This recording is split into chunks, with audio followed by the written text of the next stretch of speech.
సామెతల గ్రంథం 4:3 చదవండి అందరూ.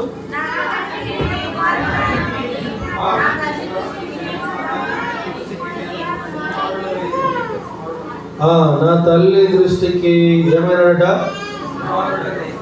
ఈ అబ్బాయి పేరు ఏంటి? సుకుమార్.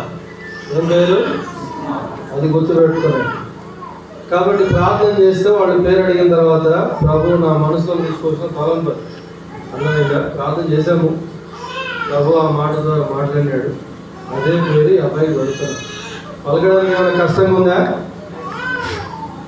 సుకుమార్, సుకుమార్. అర్థమైందా? కుమారుడు అనే పదానికి అర్థం ఏంటంటే పాపాన్ని పరిహరించేవాడు, పాపం నుండి ప్రత్యేకించేవాడు అని అర్థం.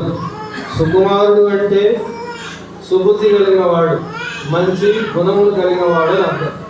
కాబట్టి మీ కుమారుడు ఎట పెరగాల? సుకుమారుగా పెరగాల. ఎట పెరగాల? సుకుమారుని పేరు పెట్టుకొని దుకుమారుగా పెరగదు. అది విషయం. అలా పెంచాలంటే ఏం కావాలో? వాక్యము, దేవుని వందనము, ప్రార్థన. మీకు అలవాటు ఉండాలో వాళ్ళకి అలవాటు. ఓకే, ప్రతిరోజు వాక్యం చెప్పాలి వాడు చెవులు. ఏమో చెప్తావా?